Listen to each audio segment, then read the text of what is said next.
Y ya está aquí con nosotros. Muchísimas gracias por estar acá. Y pues no te preocupes, no. Ya les conté un poquito del boom y y pues la pregunta que yo me hacía desde estudiante y que supongo que es, bueno, y que vi en la introducción que tú también te hacías, y que es, ¿por qué nada más hombres?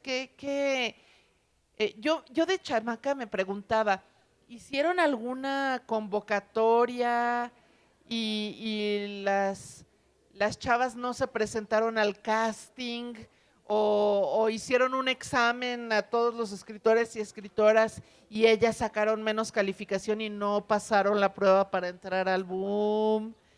O cómo fue esto, ¿no? Y entonces cuando leí tu libro, me respondía varias de estas preguntas y creo pues de eso les vamos a platicar. Entonces, con ustedes, Eve Gil, les pido un fuertísimo aplauso. Eh, Buenas tardes. Antes que nada, muchas gracias por su presencia. De verdad que la aprecio muchísimo. Espero, si tienen alguna duda, pues ya saben al final, lo que gusten. Bueno, este libro es un trabajo que se viene o que lo vengo cocinando desde que yo tenía 19 años. E ingresé a la Escuela de Letras Hispánicas pues sí voy a tener que decir en qué universidad, no me gusta decir. En la Universidad de Sonora. Y y bueno, eh, yo ingresé a Letras Hispánicas porque era la única alternativa para estudiar letras. Yo quería estudiar letras inglesas, pero no había en modo. Ingresé a Letras Hispánicas y debo de ser muy honesta, para mí era un mundo desconocido por completo porque yo había leído, todo lo que había leído eran autores ingleses y norteamericanos. Entonces yo en ese momento para mí sí había escuchado hablar de García Márquez y de Juan Rulfo, obviamente, pero no los había leído. Entonces, bueno, entré a la escuela y casi, yo creo que fue en el segundo semestre, empezamos a leer a los autores del boom. Y ahí fue donde después de leer, porque en la escuela leímos, bueno, leía a García Márquez, a Vargas Llosa, a Carlos Fuentes, a Julio Cortázar y a José Donoso, que a José Donoso ya lo expulsaron del grupo, pero pues a mí yo lo leí como parte del boom.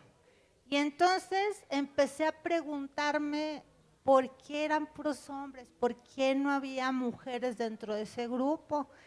Y se me ocurrió preguntarle a un profesor que era justo el que daba esa materia. Y me dijo que no había mujeres porque había muy poquitas y las poquitas que había escribían muy mal. O sea, él no conocía ni a Rosario Castellanos, ni a Elena Garro, ni a Inés Arredondo, que son las más básicas, ¿no? Entonces yo dije, eso no puede ser. O sea, yo a pesar de que tenía una ignorancia tan grande como la del mismo profesor, dije, voy a buscar autoras que sean de esa época y si las encuentro, porque todavía tenía dudas, si las encuentro, voy a consagrar toda mi carrera a estudiar esas autoras.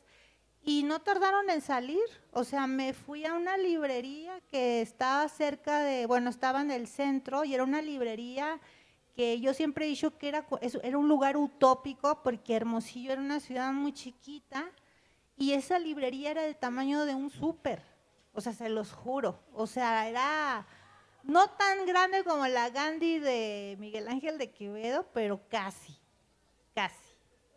Entonces, llegué y tenían siempre un botadero de libros que le llamaban la venta de la escoba y yo salía de ahí como con 50 libros cada vez que entraba. Y ahí en ese botadero de libros encontré a Inés Arredondo y encontré a Rosario Castellanos, Elena Garro y a otras más, a Josefina Vicens. Y entonces yo dije, estas autoras son contemporáneas, estos señores, ¿no? Por supuesto me faltaban otras porque eran puras mexicanas y yo quería localizar autoras pues de otros países, de Argentina, y sí, bueno, después ocurrió un milagro, porque yo no le puedo llamar de otra manera, que llegó un señor que era doctor de letras hispanoamericanas en la Sorbona de París a dar un curso sobre literatura contemporánea latinoamericana y entre los autores que él llevaba había muchas mujeres. O sea, gracias a él descubrí a Clarice Lispector, descubrí a Luisa Valenzuela, descubrí a María Luisa Bombal, a Silvina Ocampo, a varias. Y aún así, todavía me quedaba mucho por descubrir. De hecho, cuando ya estaba terminando el libro, apareció en mi horizonte una autora que no iba a entrar. Me la recomendó mucho una amiga mía que todos los libros que me ha recomendado me han cambiado la vida. Entonces dije, no, pues tengo que leer a esa autora que me está recomendando, que es Aurora Venturini, que seguramente se le va a hacer muy familiar a Dolores Reyes, que por aquí seguramente anda.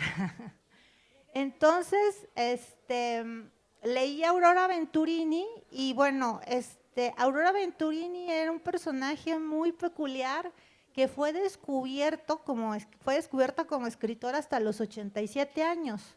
Ella ya tenía un montón de libros publicados, pero ella se los autopublicaba, o sea, no, nadie la conocía.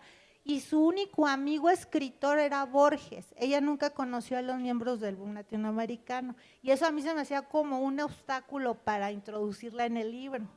Pero después de leerla, dije, esta mujer tiene que estar aquí porque es una maravillosa escritora. Aunque actualmente en Argentina están censurando muchos libros, todos ellos escritos por mujeres, que a mí eso me llama mucho la atención. Hasta donde yo sé, no han censurado a un hombre. Todos los libros escritos por mujeres, y uno de los libros censurados es Las primas de Aurora Venturini. Entonces, pues finalmente ya quedaron completas las 20 autoras, pero fue un proceso de selección muy grande porque pudieron haber sido 60, 65 autoras. Entonces me tuve que poner en un plan ya muy de historiadora y de dejar exclusivamente aquellas autoras que fueran coetáneas o contemporáneas del boom latinoamericano. Tuve que sacar a una que yo la amo con todo mi corazón, que se llama Yolanda Oreamuno, pero la saqué porque ella murió antes de que surgiera el boom y murió muy joven. Murió creo que de 36 años. Entonces no alcanzó al boom. Si ella no hubiera muerto, seguramente hubiera estado en ese grupo de autoras que menciono en este libro. Es un trabajo enorme el que hiciste y además, cuando estaba yo leyendo, de algunas sí las había leído, a otras las había escuchado mencionar, de otras no sabía absolutamente nada. Pero déjenme decirles que una particularidad que tiene el libro es que de cada autora, Eve combina datos biográficos, anecdóticos y de sus obras. Y dentro de lo posible, cuando hay rasgos autobiográficos en las obras, los vas descubriendo e hilvanando. Entonces de repente yo decía, ¿cómo no he leído esto? Tengo que leer esto. ¿Dónde consigo esto? Porque además de muchas, creo que sigue siendo muy difícil de encontrar su trabajo, ¿no? Y es una lectura apasionante, porque siente uno que es como estar tomando el cafecito con la amiga y que te cuente. Y fíjate que entonces conoció al muchacho aquel, o no conoció al muchacho, qué temas les obsesionaban a cada una de estas autoras.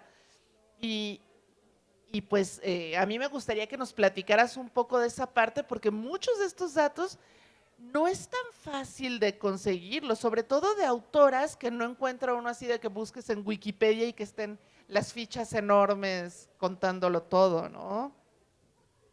Y algunas de las autoras tienen biógrafos o biógrafas.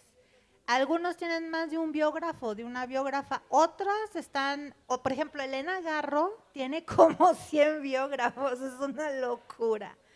Entonces dices tú, bueno, ¿qué escojo de todas estas versiones que me están dando Elena Garro? ¿Con cuál me voy a quedar? Entonces tú ahí más o menos a través de las lecturas que haces de la propia Elena Garro, vas intuyendo qué es verdad, qué es una verdad a medias y qué es una absoluta mentira. Por ejemplo, hay una cosa que yo evito hacer con las autoras a las que estudio, porque este libro es el tercer libro de digamos en este tenor, porque ya tengo otros dos libros que no son de las autoras del boom, son de otro tipo de autoras. Pero yo hago todo lo posible por no victimizarlas, porque a mí cuando empiezan con el pobrecita Elena Garro, mira qué mal la ha tratado Octavio Paz, o sea, a mí se me hace que no le hacen ningún favor poniéndola en ese plan cuando la realidad es que Elena Garro tenía mucho carácter y era una mujer muy fuerte y dura y se le puso al brinco a Octavio Paz. Nada de pobrecita ni nada. Aunque le pasó lo que le pasó, pues ella sabía que le iba a pasar eso. Y yo lo intuí leyendo sus novelas, sus cuentos. Ahí está la parte autobiográfica de Elena Garro. Ahora, por ejemplo, en el caso de Silvina Ocampo, que es siempre me viene a la mente cuando hablo de Elena Garro, porque tienen algo en común y es que las dos se enamoraron del mismo hombre, que era Adolfo Bioy Casares, nada más que Silvina era la esposa.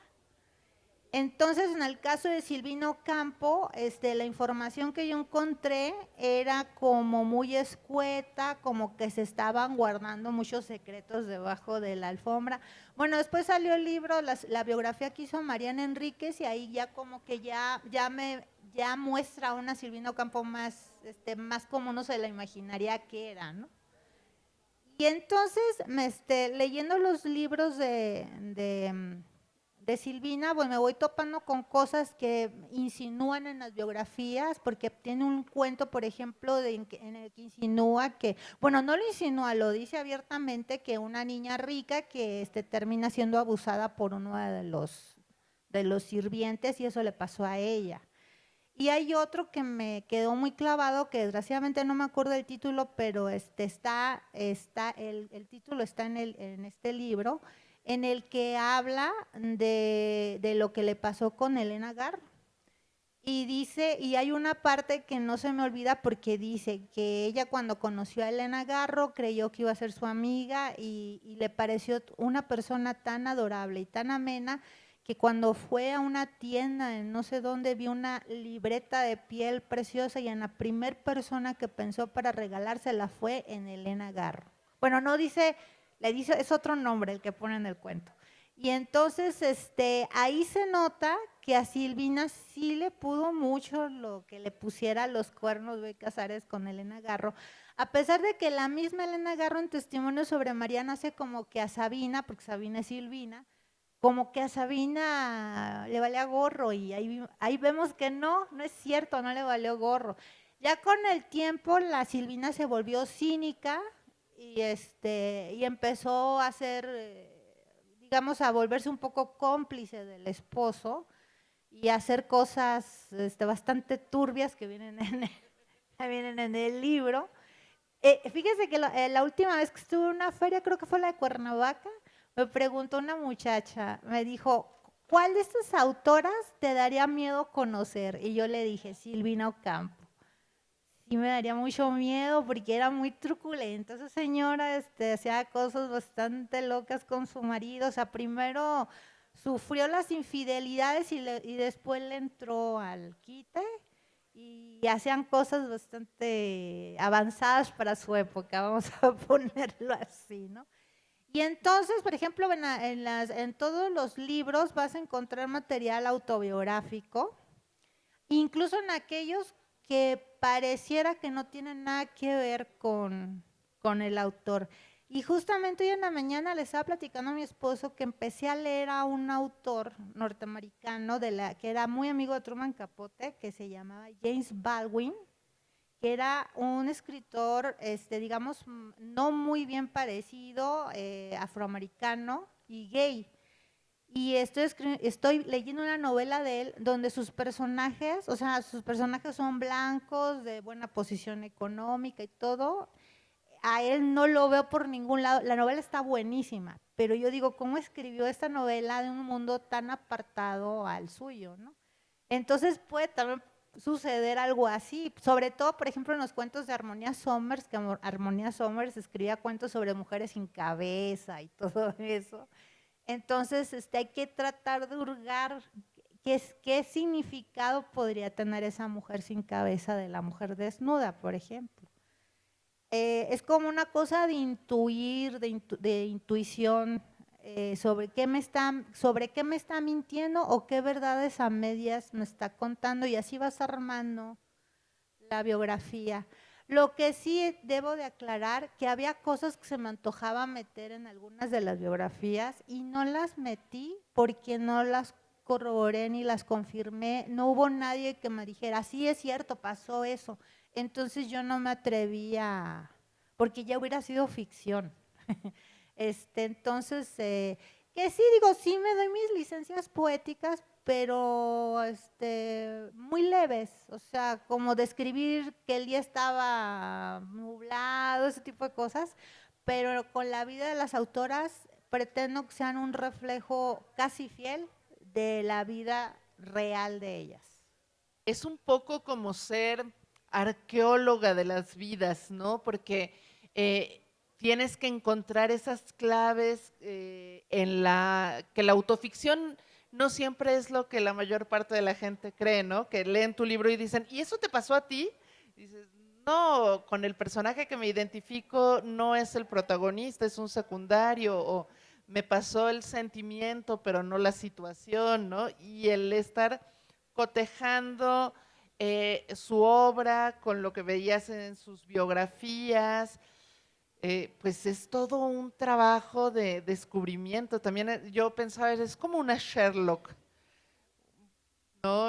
Bueno, más bien una Miss Marple, porque y Bueno, que, o Nancy Drew, porque empecé muy chiquita. sí, también, que le has dedicado muchísimo tiempo, que esa es otra cosa que quería decirles. Yo empecé a leer el trabajo de Eve Gil hace más de 20 años con La trenza de Sor Juana, cuando estaba en el Excelsior, ¿no?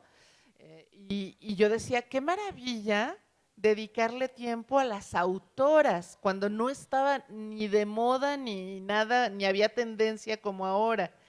A algunas autoras que un tiempo después fueron retomadas y revaloradas, tú ya habías escrito sobre ellas, así que cumpliste con tu promesa de dedicarte a las autoras. Y te quería preguntar, de las que no pudiste incluir, ¿vas a meterlas en un siguiente libro? ¿O ya las vas a dejar?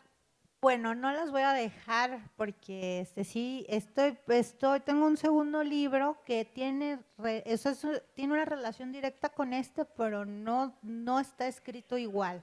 Porque el otro libro es una historia alternativa del boom latinoamericano. Y narro la historia del boom a través de las miradas de las mujeres que tuvieron alguna relación con él, no necesariamente escritoras. Están las esposas, las hijas, las tías, las sobrinas, las enfermeras, las amantes, las maestras, la vecina, o sea, es como una reescritura del boom, porque yo he leído muchísimos libros del boom y el único donde mencionan a 4 mujeres es el más reciente que salió, que se llama, no recuerdo el título del libro, pero el autor se llama Javi Allen y es un autor de mi edad. Digamos que, digo, en comparación con los otros autores, pues es jovencísimo, porque los otros autores son nacidos en los años 20, 30, ¿no? Entonces, nació en el 68 igual que yo, y él ya incluía a 4 mujeres, que digo, bueno, algo es algo, ¿no?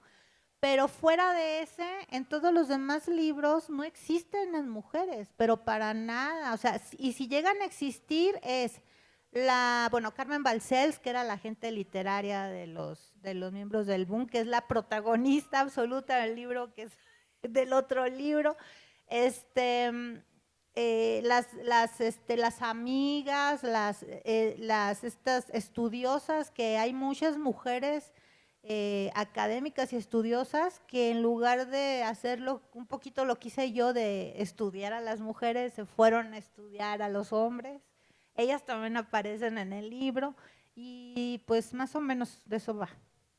Oye, y te quería preguntar, de las autoras que incluiste, ¿de cuáles te costó más trabajo encontrar información? ¿Cuáles fueron así las que casi te hicieron decir, híjole, esta se esconde? Bueno, una de ellas fue Dulce María Loinás, porque yo tenía informes de ella, tenía como cositas que habían escrito sobre ella, y en todas esas partes decían exactamente lo mismo de ella, o sea, no salían de pintarla a la viejita en su mecedora, agarrada de su bastón y custodiada por dos perros. Y yo dije, esta información no me sirve para nada. Y entonces pues yo seguí buscando, bueno, en la novela Jardín, que es la novela que ella escribió, que es la primera novela de realismo mágico que se escribió, dice muchas cosas autobiográficas. Y después, bueno, yo ya tenía ya alguna información y después tuve la bendición, la fortuna de toparme en mi camino a la estudiosa, que es así nada más se tiene una. La máxima estudiosa de Dulce María Loinás, que es una académica cubana que se llama Zaida Capote, y ella me dijo, ella fue la que me dijo, ¿ya leíste Alejo Carpentier? Y yo le dije, fíjate que lo leí hace mucho, pero no lo recuerdo muy bien. Me dijo, aviéntate El siglo de las luces, y ahí aparece un personaje que se llama, no me acuerdo cómo se llama el personaje. Y me dijo, esa es Dulce María Loinás. Y la verdad, dice un montón de datos que yo iba cotejando con Saido. Y es verdad que este señor estaba enamorado de ella y por eso iba a sus tertulias. Dice, sí, estaba enamorado. Alejo Carpentier estaba hasta las chanclas por Dulce María Loinás. Entonces ahí ya me dieron una nueva proyección de la viejita en la mecedora con el bastón. Ya la vi como una muchacha joven que hacía travesuras, que organizaba lecturas de poesía en su casa con sus hermanos, A la luz de las a la velas. luz de las velas, que se casó con un hombre que yo creo que ella y Armonía Sommer son las únicas que fueron felices en su matrimonio, de todas las autoras incluidas en el libro. Y ya vi a otra Dulce María Loinás y algo semejante me sucedió con Rosario Castellanos. Porque yo estoy segura que la mayoría de los que están aquí, les digo Rosario Castellanos y les viene a la mente una señora muy seria, con el cuello muy rígido y las cejas así muy brutalmente, casi como tatuadas en la cara y una expresión así como de gran sabiduría. Y yo, bueno, y luego vi esa, perdón si a alguien le gustó la película, ese horror de película que se llama Los Adioses, en el que la ponen, bueno, yo la verdad, me daban ganas de buscar a la directora y decirle algo feo, en serio, decirle, oye, no conoces, no has leído Balún Caná, no has leído, lo único que te leíste fue las cartas de Ricardo. Y entonces la Rosario que está en las cartas de Ricardo, pues es la Rosario, así la pone muy rogona, muy llorona, o sea, eso no es Rosario Castellanos.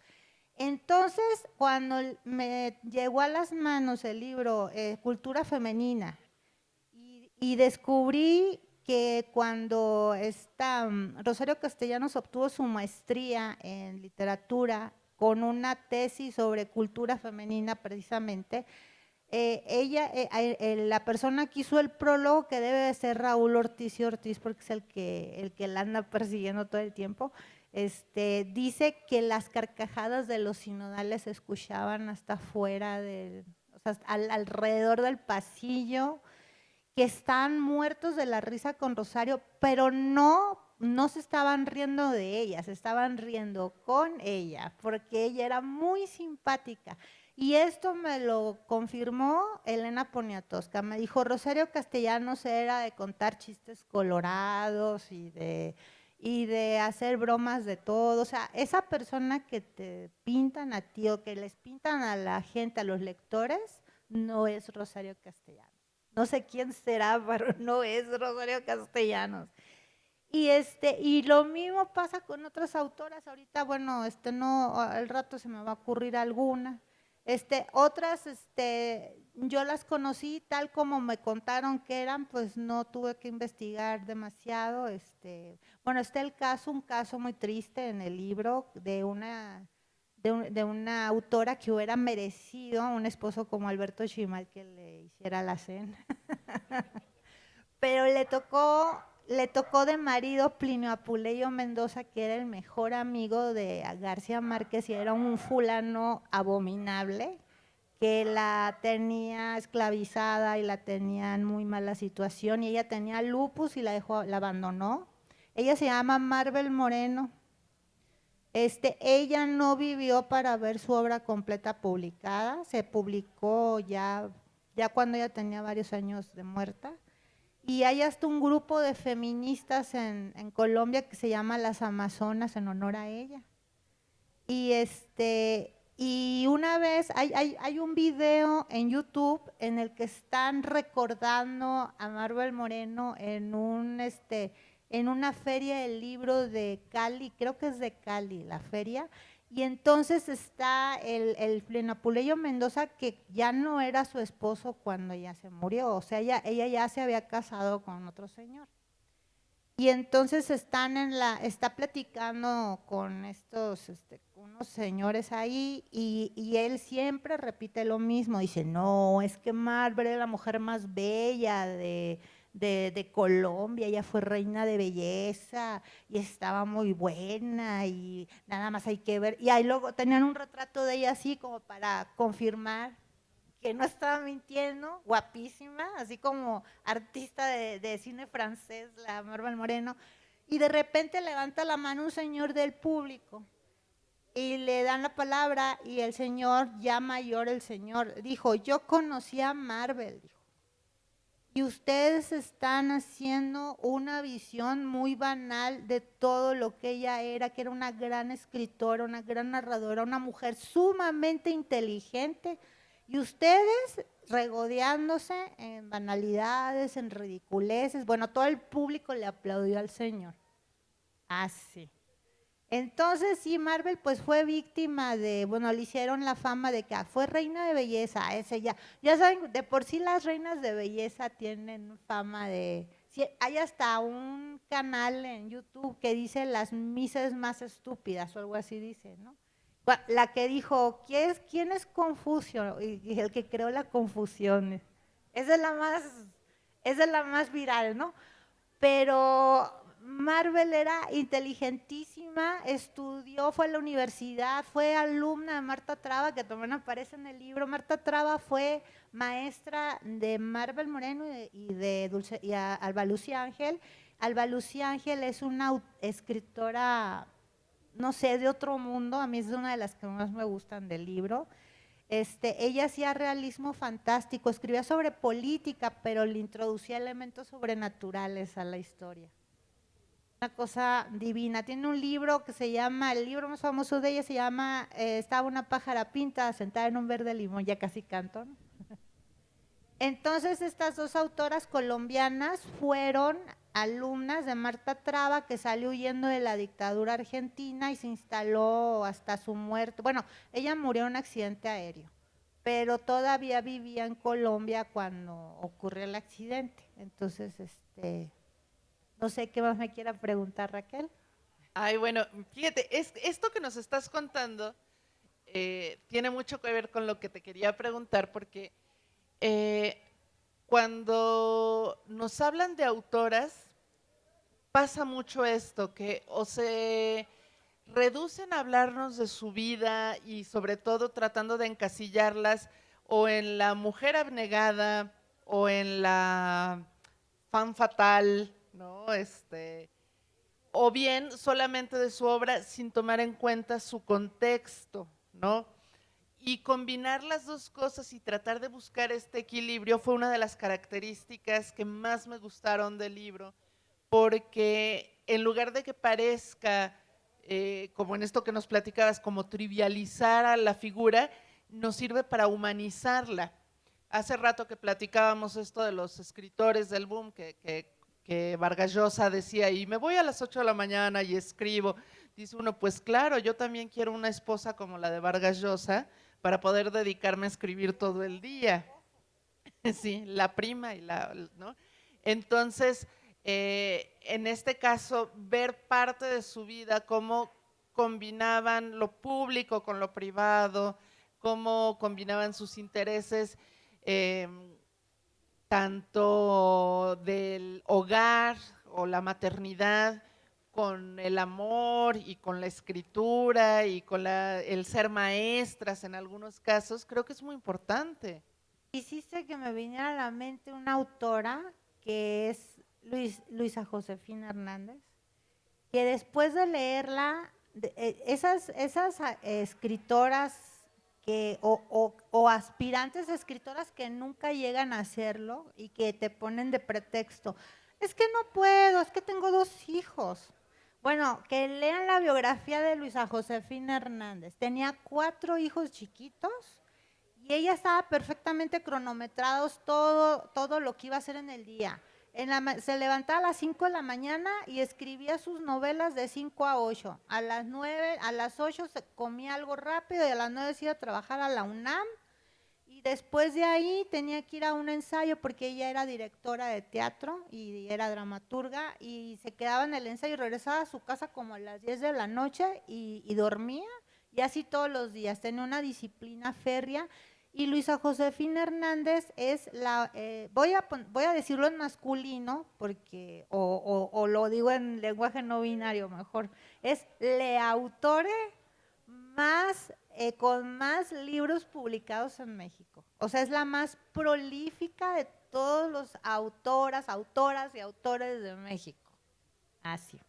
Que a veces hace falta decirlo así porque suele pasar que dicen, es la autora más vendida, pero encima hay 8 autores hombres, ¿no? O se ven aparte. Que esa es otra cosa que a mí me gusta muchísimo del libro, que tenemos autoras, sin que se haga ningún énfasis en ello, pero a la hora de estar narrando sus biografías, tenemos autoras heterosexuales, tenemos autoras que son lesbianas y algunas que fueron sacadas del closet por sus biógrafos ya que murieron, no necesariamente en vida. Tenemos autoras que fueron madres de familia y autoras que no tuvieron hijos, algunas que amaron a un solo hombre la, hasta la violencia, ¿no? ¿Qué historias esas? Otras que tenían relaciones abiertas. Y a mí me gusta mucho eso porque una de las cosas que más odio en las ferias de libros son los encuentros de escritura. Por ejemplo, hacen un encuentro de literatura de terror y hacen 15 mesas donde participan hombres hablando de las figuras del terror, los géneros, los subgéneros, lo que ustedes quieran. Y hay una sola mesa que es mujeres en la literatura de terror, donde meten a 5 autoras o 6 que no tienen nada en común una con la otra y les dan 50 minutos para que háblenos de la experiencia femenina. Es horrible, porque ¿cuál es la experiencia femenina? Aquí tenemos 20 experiencias femeninas completamente distintas, que ojalá los organizadores de encuentros de literaturas predominantemente escritas por hombres pensaran en eso y metan mujeres en todas las mesas y no una sola sobre esto, ¿no? Hay, Y hay una autora en el libro que una de mis presentados, porque solamente me presentan grandes escritoras como Raquel Castro. Bueno, una de mis presentadoras fue ahí se me fue el nombre, Alma Carla Sandoval. Ella es una feminista, es un genio esa mujer, hace unos libros extraordinarios, escribe ensayos, bueno, escribe todos los géneros, ya para qué les digo. Y ella dijo una cosa que a mí no lo había pensado yo, es que a veces uno escribe y le cae el 20 hasta mucho después. Dijo, aquí en este libro tenemos incluso a un autor trans. Y yo dije, ¿a qué hora? Yo dije, ¿a qué hora se incluye un autor trans? Y dijo, sí, dice, está Josefina Vicens, que llevaba su vida, era como un hombre. Y efectivamente dije, pues sí, la Peque, porque todo el mundo le decía la Peque, Que firmaba sus que firma crónicas taurinas con nombre de como hombre. Pepe Faroles. ¿No? Ella es la autora del libro Vacío bueno, el personaje del libro Vacío se llama José García, es ella, no nada más que como hombre, o sea, toma una identidad masculina. Y era una mujer muy pequeñita, con el cabello muy cortito, pero sí todo su vestuario, toda ella era súper, hiper masculina, ¿no? Entonces yo dije, es cierto, o sea, para la época que ella le tocó vivir, pues sí puede checar como hombre trans, ¿no? O sea, sí, porque digo hombre porque ella era mujer y asumía un rol masculino, ¿no? O sea, entonces, sí. Sí, fíjate, es una enorme variedad de experiencias, de temas también, porque ese es otro prejuicio muy frecuente, ¿no? ¿De qué escriben las mujeres? Todo, básicamente. Cada una tenía sus propias obsesiones, sus propias inquietudes, sus propias estéticas, ¿no? Y creo que si algo hubiera querido yo, así como quien dice, mi nieve de limón, era que de cada una hubiera un texto adicional de su obra, ¿no? Para, ya nada más para la probadita. Que obviamente eso sería un lío con lo de los derechos y demás, ¿no? Pero sí invitas a que uno de inmediato vaya a buscar la obra de estas autoras y a repensarnos esta idea de no es que no había mujeres que estuvieran a la par de los del boom, ¿no? O que ahora digamos, no es que de ese tema no hay mujeres que lo escriban. Entonces, básicamente, eh, yo quiero leer ya la otra novela también, por cierto. Bueno, ahorita que hablamos de los temas, de los autores del boom, varias de las autoras de este libro escribían sobre política. A mí, bueno, yo pienso mucho en Luisa Valenzuela. Luisa Valenzuela es una autora, yo creo que es una de mis favoritas. Es súper irónica para escribir, o sea, escribe unas cosas. A mí me llama la atención cómo te está narrando, porque ella escribe sobre la dictadura argentina y te está narrando unas cosas infinitamente horribles y tú estás muerto de la risa. Digo, ¿cómo logra? ¿Cómo logra esto, no? Entonces, aunque Luisa Valenzuela no fue propiamente amiga de Vargas Llosa, se fue conocida, sí fue muy amiga de Carlos Fuentes y de Julio Cortázar. Sin embargo, leyéndola, yo juraría que ella ha leído más a Vargas Llosa que a sus amigos, porque es muy política su literatura. La diferencia con Vargas Llosa es que Vargas Llosa, pues no, pues es muy serio y se toma las cosas muy, pues con mucha seriedad y mucho dramatismo, y Luisa no. O sea, Luisa ya tiene varios libros en los que ridiculiza a los dictadores argentinos, particularmente esta Isabelita Perón, que fue la segunda esposa de Perón, y que cuando quedó viuda ella se convirtió en presidente de Argentina y fue, bueno, esta Erzbet Báthory, la condesa sangrienta, no le piden nada a esa horrorosa mujer, y luego después la derrocan a ella y suben otros peores, ¿no? O sea que dice uno, hasta uno pensaría, ya derrocaron a la Isabelita, ahora sí, no, los que siguieron eran mucho peores que ella, o sea que imagínense. Y entonces ella habla en sus libros, son muy políticos, pero al mismo tiempo son muy amenos. Yo, bueno, hay una novela de ella que a mí se me hace que es su obra maestra, que desgraciadamente no la encuentran ni en Amazon. Yo no sé qué están esperando para reeditarla, que se llama Cola de lagartija. Es de verdad, desde el minuto uno de la novela, está hablando de cosas bien pesadas y no para uno de reírse. Y entonces un día yo le pregunté, oye, bueno, en ese momento le hablaba de usted. Oiga, Luisa, ¿cómo es posible que usted aquí está planteando una tortura, una persona que está sufriendo mucho y un verdugo que le está diciendo una serie de cosas? Y es tan gracioso todo, y me dijo ella, es que sin la ironía sería imposible narrar todos estos horrores. O sea, yo no los podría narrar, si los narro en serio, mejor me suicido, así me dijo ella, ¿no? Entonces, como verán, pues hay de todo tipo de temas. Bueno, está Cristina Parirossi también. Ella también tiene algunos relatos muy políticos. No sé, son 20 autoras. Sí, hay de todo y de varios países, así que tenemos cubanas, mexicanas, argentinas, colombianas.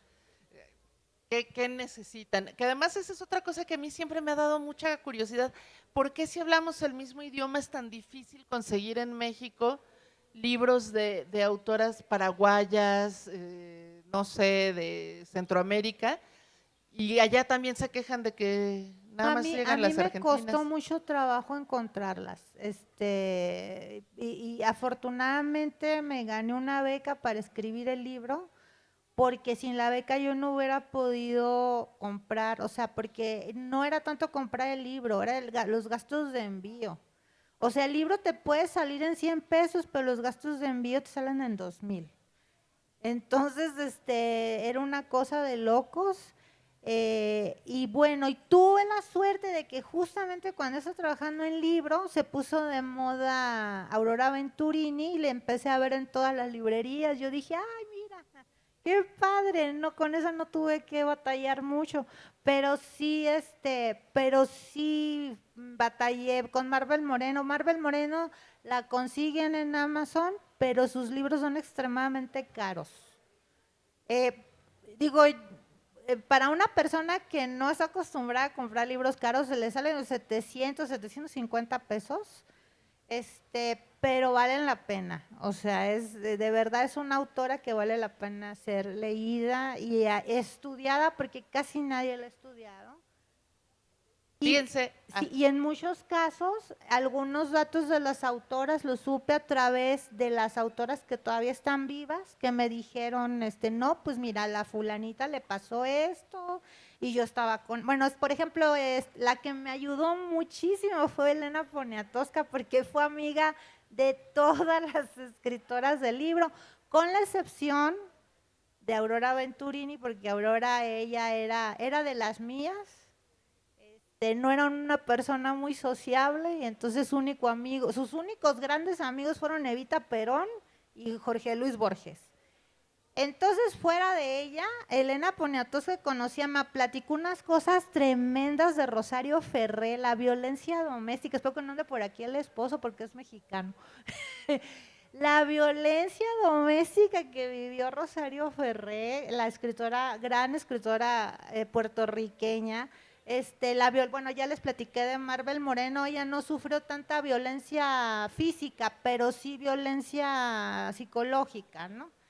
Y bueno, verdaderamente tremendo el asunto de Rosario Ferré. Y bueno, y me platicó lo de Rosario Castellanos, que no, me dijo, no la vayas a poner como la pone todo el mundo, porque eso son mentiras. Ella era bien simpática, dijo, aquí venía a mi casa y tenía todo el mundo muerto de la risa. Entonces le dije, no, yo, a la Rosario que va a aparecer en las calladas del Boom es la de verdad, no la que la gente está esperando encontrar. Y bueno, Rosario sufrió también en su matrimonio, bueno, ya, pero ella no fue violencia física, fue violencia doméstica y violencia económica, violencia de que el hombre se le perdía y luego le hablaban y le decían, vimos a tu marido con una rubia por allá. Ese tipo de violencia, ¿no? Entonces sí es Sí está duro. El libro tiene partes muy duras que hasta yo lloré escribiéndolas. De verdad. Marvel Moreno me hizo llorar mucho.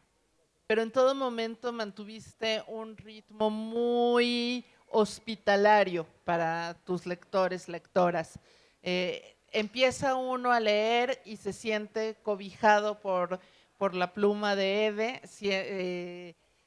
te sientes cómplice y creo que lo van a disfrutar mucho. Creo que tenemos tiempo para que también, si alguien de ustedes quiere hacerle alguna pregunta a la autora, aprovechen. Mira, tenemos por lo menos dos. A ver, ahí va el micrófono, esperen un segundo.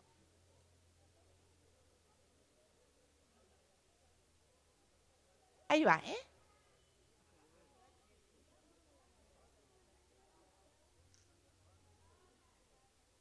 Gracias, Eve. Quería preguntarte, yo alguna vez escuché que María Luisa Bombal, cuando escribió La Amortajada, encontré una copia en internet, pero no la he podido leer porque es como que no se ve muy bien la letra. Pero yo sabía que Rulfo se basó en esa novela, La Amortajada, para escribir Murmullos, que bueno, Pedro Páramo. No sé si eso es verdad y no sé si tú podrías platicarnos un poquito de eso.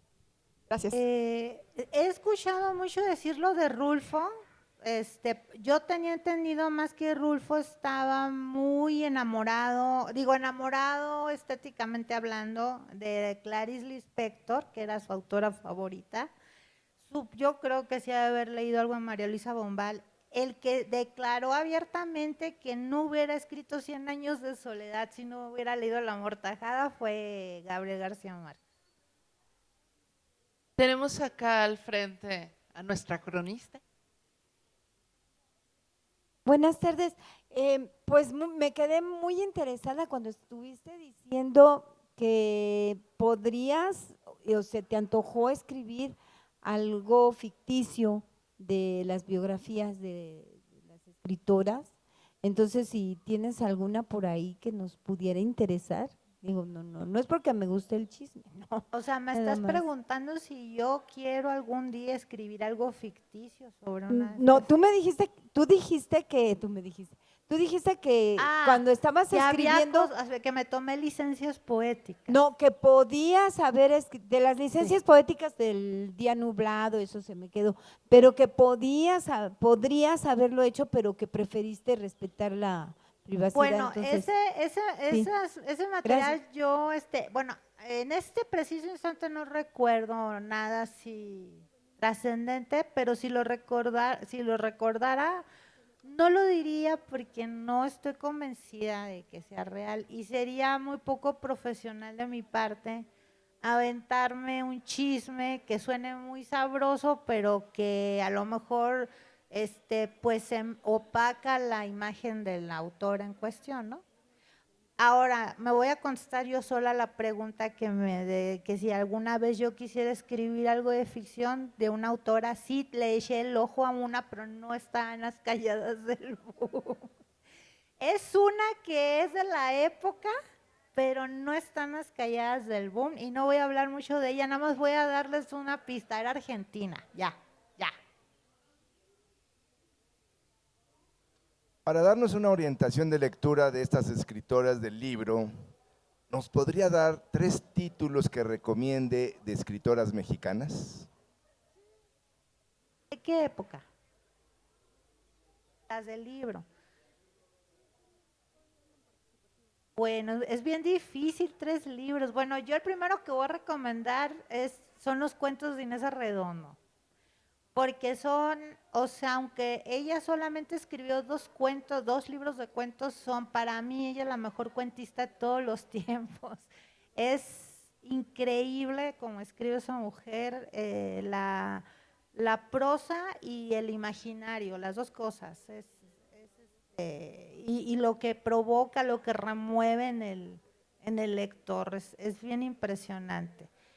Y bueno, hay una autora que no incluí aquí, porque no la quiera, al contrario, la quiero mucho, pero ella no, el género que ella escribe no está muy apartado del boom latinoamericano, pero la voy a recomendar de todas maneras, que es Amparo Dávila, que escribe cuentos de terror. Y bueno, las dos novelas que son mis favoritas, no puedo decir que son las mejores porque es muy subjetivo, el gusto es muy subjetivo, pero las dos novelas de autoras, es más, voy a recomendar tres. Las tres que yo considero las tres mejores novelas de autoras mexicanas de esta época, una sería, a mí me gusta mucho Reencuentro de personajes de Elena Garro, porque siempre recomiendan Los recuerdos del porvenir, pero yo les voy a recomendar Reencuentro de personajes. Y creo que la acaban de publicar, la acaban de reeditar. Y la segunda que les recomendaría sería la obra cumbre de Rosario Castellanos, que es Balún-Canán. Y la tercera, mi libro de cabecera, porque ya lo he leído mucho y lo vuelvo a leer y lo vuelvo a leer, es de los libros que más he releído, que es el libro Vacío de Josefina Vicens.